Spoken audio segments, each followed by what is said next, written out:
I always thought our suburban neighborhood was the safest place in the world. Quiet streets, neat little lawns, friendly waves from every porch.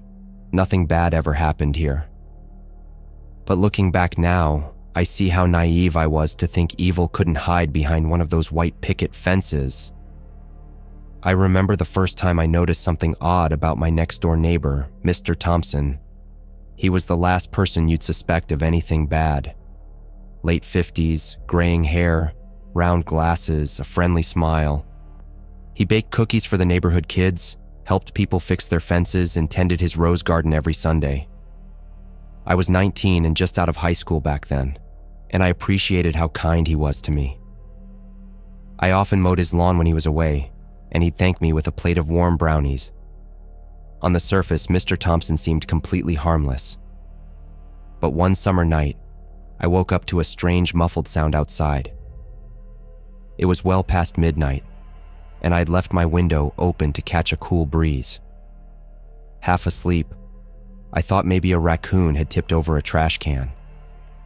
Then I heard it again, a low, faint cry that made the hairs on my arms stand up. It sounded like an animal in pain, or a person trying not to scream. My heart began to pound as I crept to my window and peered into the darkness. The street was silent under the dim orange glow of the streetlights. I could see Mr. Thompson's house across the narrow strip of lawn between our homes. All the lights were off. Everything looked still and normal. I started to wonder if I had imagined the noise. I was about to lie back down when a quick flash of light caught my eye, coming from Mr. Thompson's backyard, near his little garden shed. It flickered for just a second and then disappeared. His house stayed dark.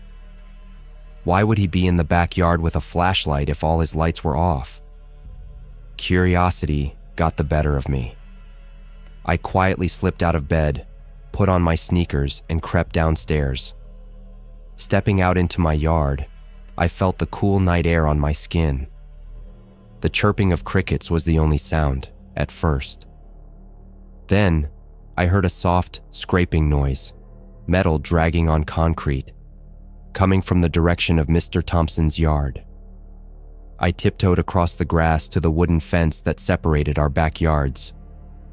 There were narrow gaps between the boards. I pressed my eye to one of them and squinted into the gloom. At first, I could only see shadows. Then I noticed a dim light inside Mr. Thompson's open shed. He was in there, kneeling on the floor in his bathrobe and slippers, doing something I couldn't quite make out. I watched as he grunted softly and dragged a large black garbage bag across the shed floor. My heart was thudding now. I saw at least 2 more big trash bags lined up against the back wall. One of them had a dark liquid seeping out, pooling on the floorboards. A wave of dread washed over me. It looked a lot like blood. Maybe he killed an animal, I thought, trying to make sense of it. But who bags a dead animal in the middle of the night? I must have shifted because Mr. Thompson's head suddenly snapped up and his flashlight beam swept toward the fence. I dropped down, heart hammering in my chest. "Hello?" I heard him call softly from the other side of the fence. His tone was gentle but unsure. I held my breath, not daring to move. After a long moment, I heard him sigh and walk away. Through the cracks in the fence, I saw his flashlight bob as he headed back to the shed. The door creaked shut, and then I heard the clack of a padlock being latched. I stayed crouched until I was sure he was gone, then sprinted back into my house and quietly locked the door. My hands were shaking. What had I just seen? Call the cops about a bag of something. I had no real proof. Mr. Thompson was well liked. I couldn't accuse him of something awful based on a hunch. I barely slept for the rest of that night. Every time I started to drift off, I'd jolt awake thinking about that dark stain on the shed floor. I told myself there had to be an innocent explanation. Maybe he had killed a possum or raccoon that got into his shed. Maybe the blood was just paint or oil. I wanted to believe anything else because the alternative idea, that my sweet old neighbor was somehow involved in something truly horrible, was too much to stomach. Morning came, and the world looked ordinary again. From my bedroom window, I watched Mr. Thompson walk outside around 9 a.m. to fetch his mail, wearing his usual sun hat.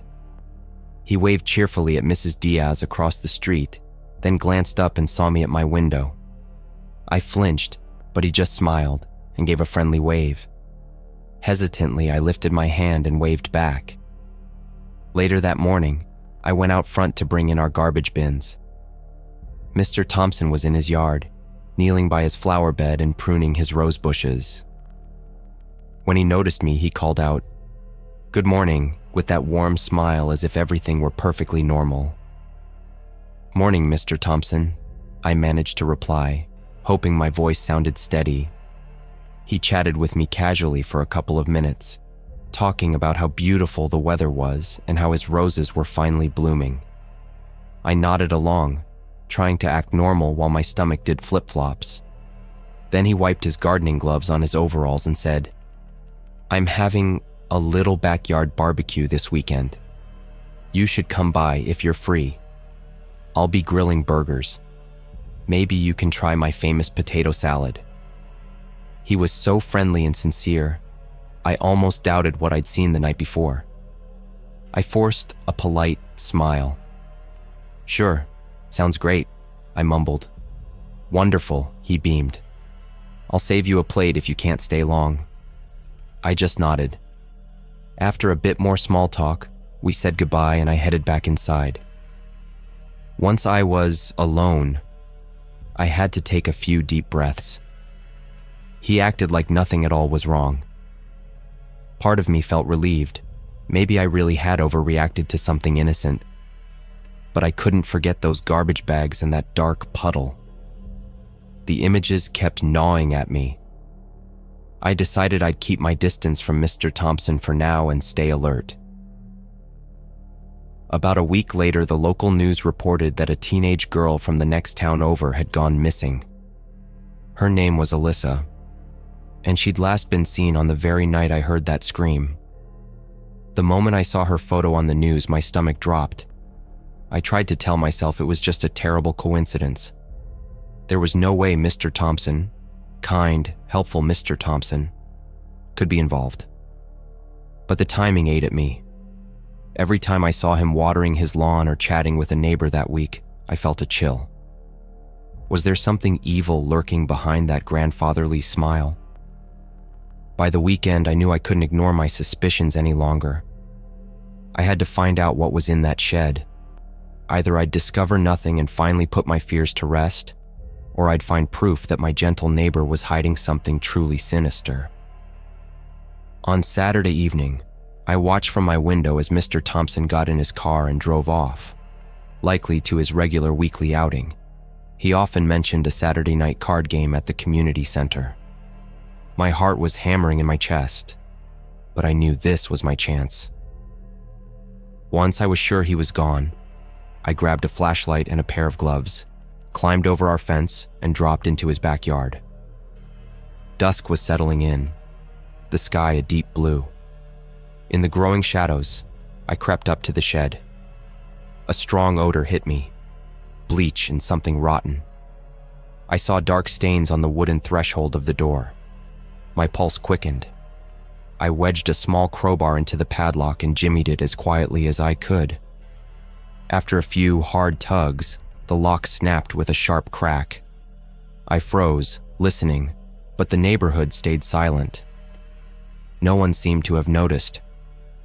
Taking a deep breath, I pulled the shed door open. A wave of foul, humid air rolled out, and I gagged at the stench of decay. I clicked on my flashlight and stepped inside, my whole body trembling. The beam illuminated the small interior. Gardening tools hung neatly on one wall. But my eyes were immediately drawn to the 3 large black garbage bags sitting against the back wall. A dark, syrupy liquid had leaked from one, pooling on the dirt floor. I moved closer, swallowing hard against the nausea rising in my throat.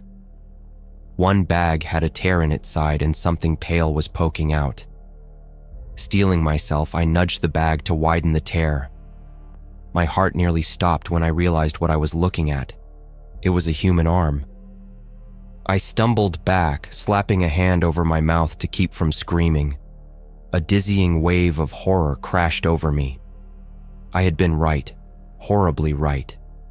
Mr. Thompson had killed someone, and it had to be that missing girl, Alyssa. I'd found her, or at least parts of her. My mind was racing, panic threatening to take over, but I forced myself to act.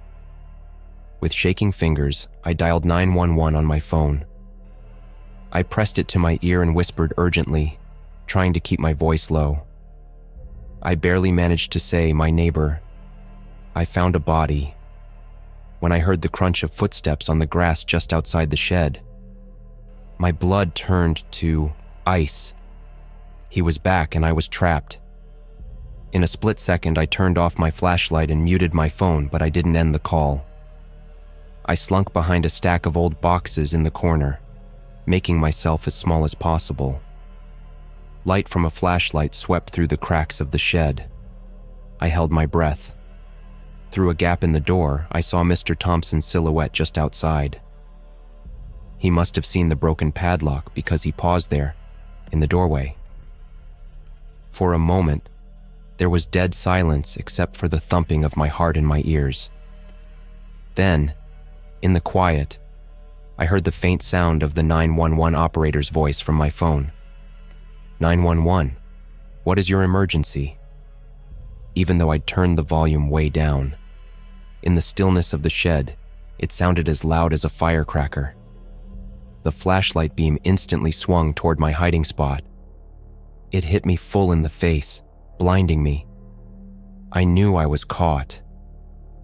Mr. Thompson stepped inside, illuminating the small space with his flashlight. In that harsh light, I could see his face clearly.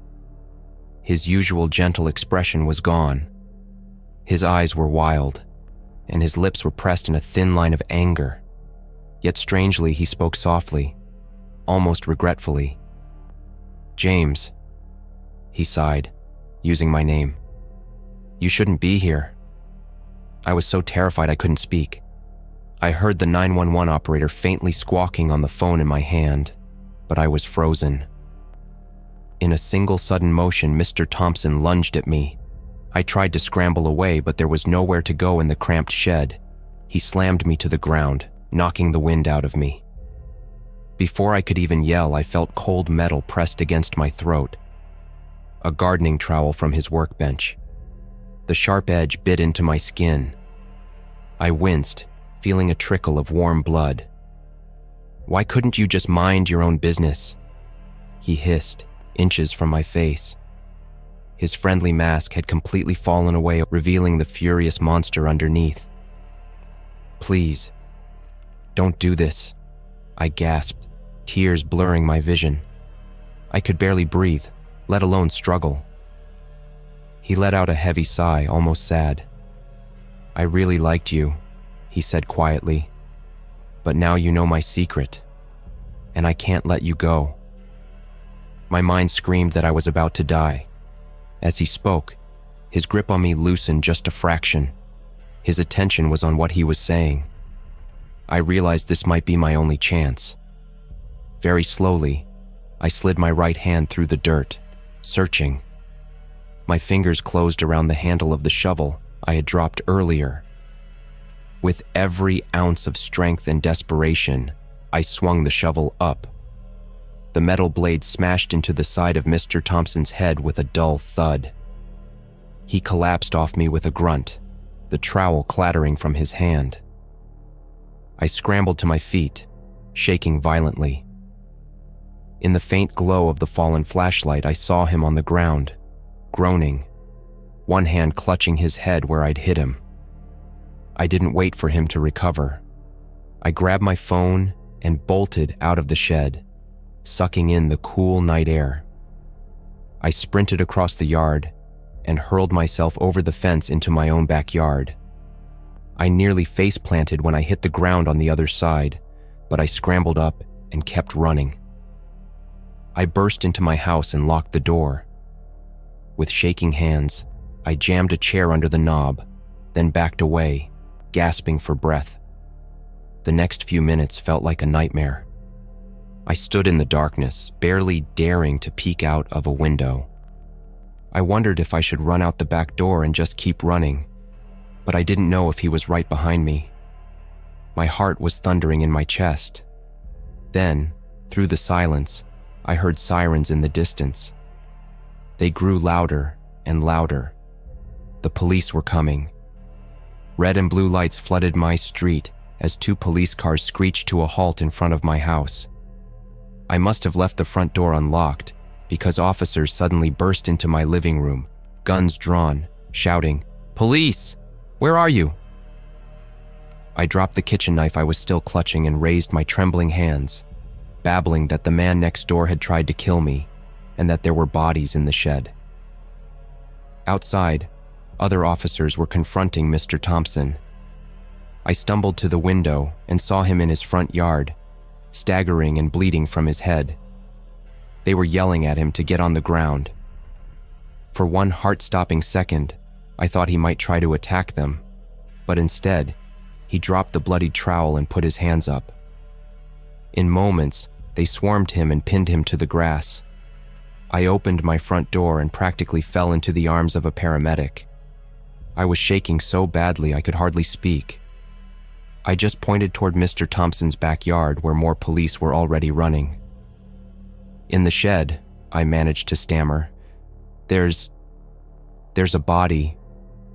The aftermath was a blur.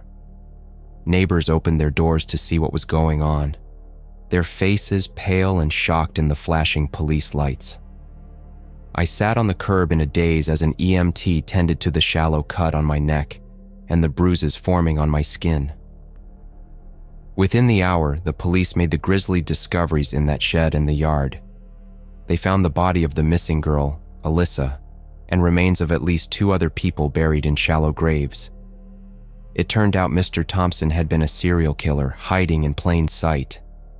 The nice old man who handed out cookies and tended roses had been murdering people and doing unspeakable things to them for years right next door to us.